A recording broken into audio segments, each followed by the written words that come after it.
It's been a while, not just for me, but for the DJI Pocket range. And this coming week, there's a new Pocket on the scene, the DJI Pocket 3.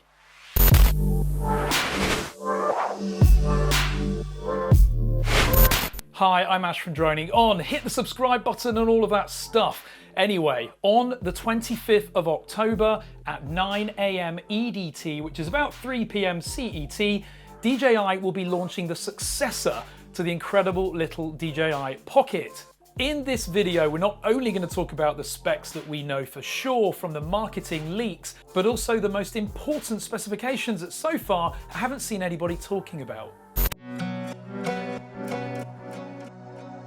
As we know, there are always leaks in the industry, and the latest leaks concerning the Pocket 3 come from Igor Bogdanov from Quadro News, and it's essential that we always credit legitimate sources as a way of saying thank you. He's got a full newsfeed of leaks, so go and see his content on Twitter or X after watching this video. Now, you've probably seen all of the specifications leaked so far in the marketing material, but there are some other essential specifications that I haven't seen discussed yet. So let's dive right into those first. Just a quick disclaimer before we jump into these specifications: they're not officially confirmed. There's a lot of credibility behind the source, but they're not 100% guaranteed. Let's start with the weight. Now, the Pocket 2 was 117 grams, but according to this leaked specification sheet, the new Pocket 3 is 179. That's an increase of 62 grams, which equates to quite a lot. Now, for owners of the Pocket 1 or the Pocket 2, even picking up this little device now, even at 115 grams, it does feel quite weighty. So imagine picking up the device weighing 179. That's quite a significant increase. I'm not sure whether it's going to feel so pocket anymore when you've got that in your pocket. Next, charging time. Now, we all want to be able to just charge it up and go.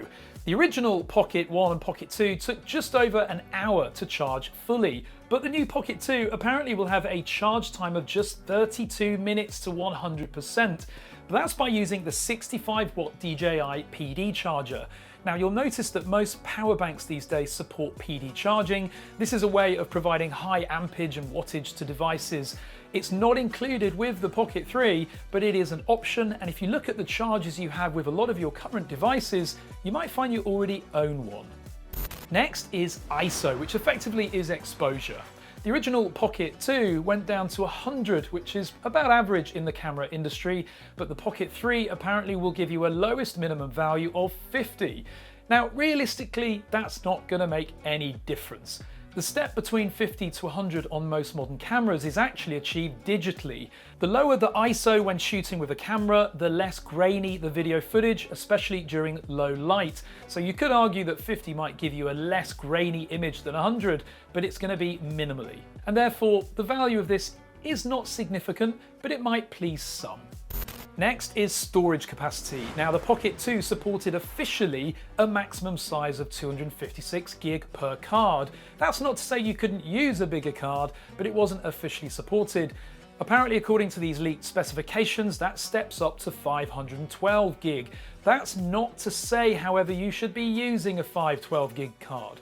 The reason, if you lose your little Pocket device, you'll lose everything on that massive card, all of your holiday shots and video. So instead, as per our advice in earlier videos, always use a smaller card, because not only are they cheaper, but you'll also be more inclined to be in a better process of taking the full card out, storing it somewhere safe, and then continue shooting with another card. That way, if you lose your device, you've still got all of your other smaller cards with holiday shots and videos stored safely.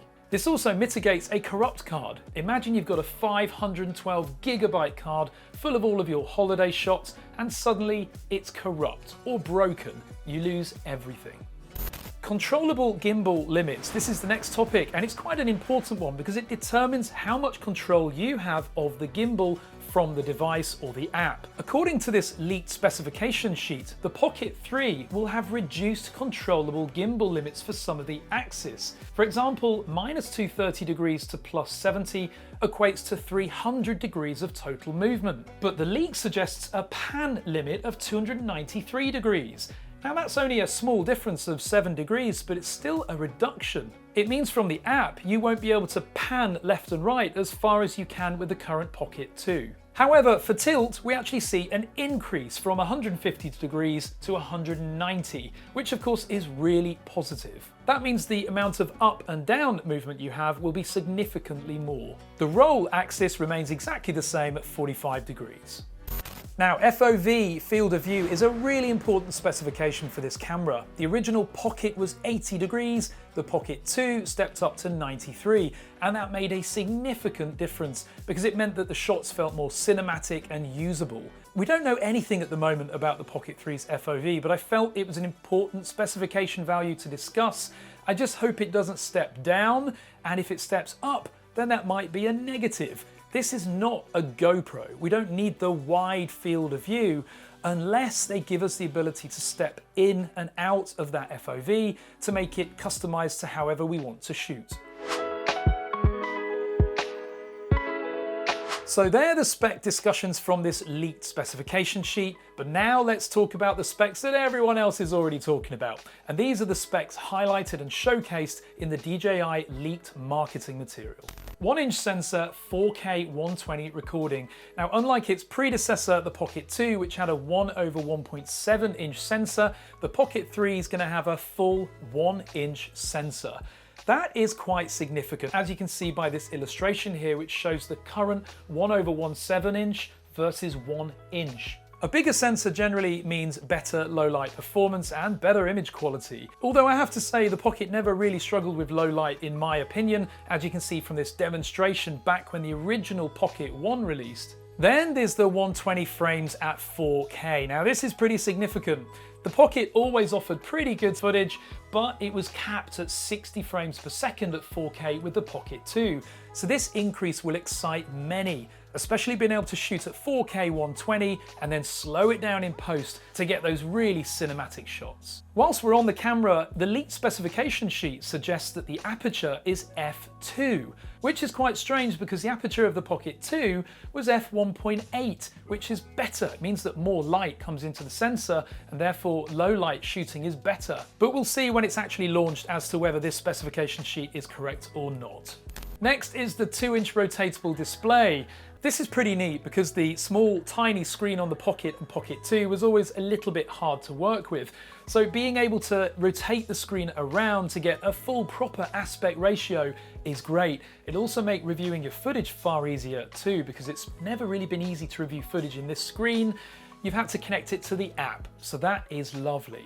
Concerning the vertical shooting, however, some have highlighted that in the demonstration video of the unboxing, when they flick from horizontal to vertical shooting, the actual sensor itself does not appear to rotate. That's a bit of a concern because it means you won't get full 4K shooting in the vertical resolution.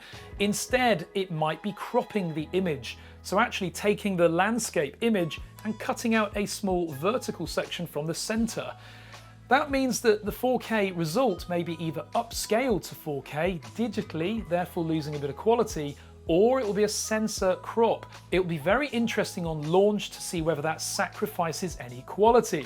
3-axis mechanical gimbal, we all know the gimbal from DJI is fantastic in regards to technology and usability and output.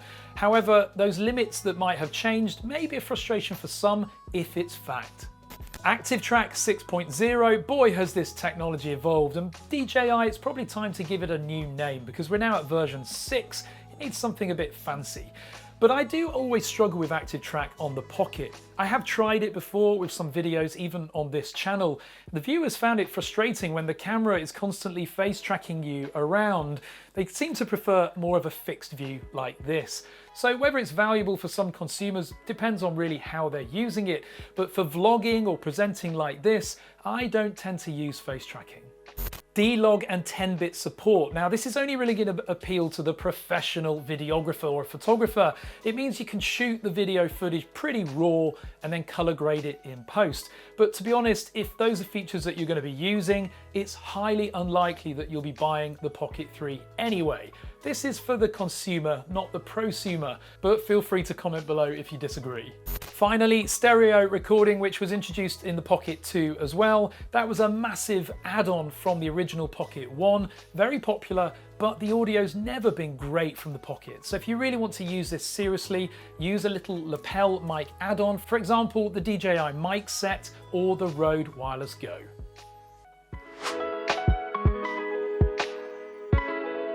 It's hard to believe, but the Pocket 2 released almost exactly 3 years ago, and there is a lot of excitement about this product. There always has been, because it is unique, tiny, and pretty cool.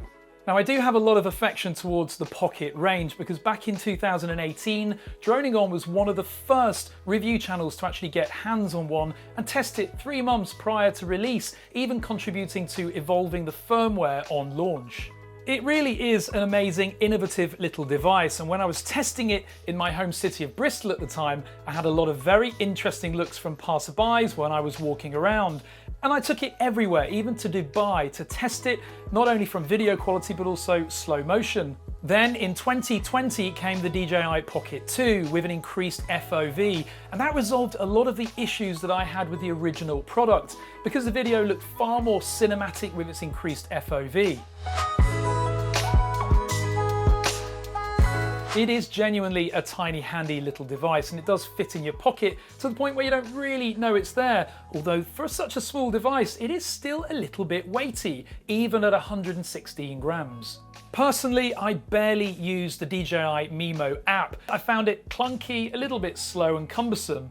In general, it's a little bit of an irritating app, and so perhaps I did miss out on some of the more automated features of the DJI Pocket, but I don't feel like I missed out significantly. The features in the app always generally felt a little bit fluffy. I don't need auto creation of videos from my holiday shots. I tend to do that myself, but I can understand that some consumers might find that useful. Another gripe that I had with the Pocket was getting content off it. Now, of course, you can connect a cable to it and connect that to your PC, or of course you can hook up to the app and drag the footage off it that way. But in terms of getting it straight into Premiere, I just found that process a little bit cumbersome. Ultimately, and surprisingly for me, I ended up using my phone, a Samsung S22, because the video quality was incredible, the FOV was perfect, the features were just great, and the footage from the phone even looks cinematic.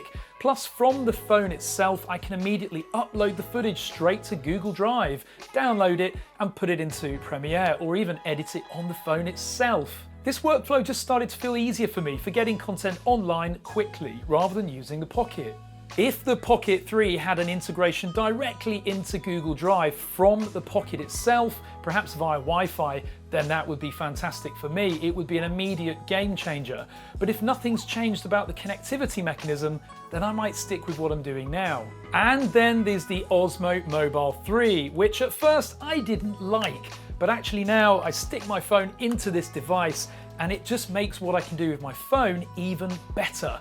Even if this thing sat on a tripod, I love just using the control stick on it to move it around and not have to drag the phone around manually. I really didn't like the Osmo Mobile at first, but I've just grown to love it and I still use it today for shooting content. So will the Pocket 3 replace this and a phone for me? I'm probably gonna end up buying it and testing it, see what I think, and if I don't like it, I'll send it back, but I need to give it a try.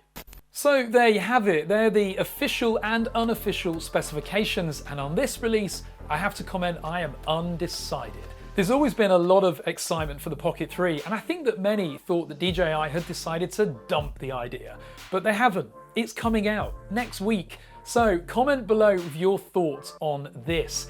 I know it's also been a while since I put out a video, but if you guys engage here and comment and get me excited, then I'll probably produce more videos, and I might even buy a Pocket 3 and review it for you guys. If you're not already subscribed to the channel, click that button as well, and thank you very much for watching.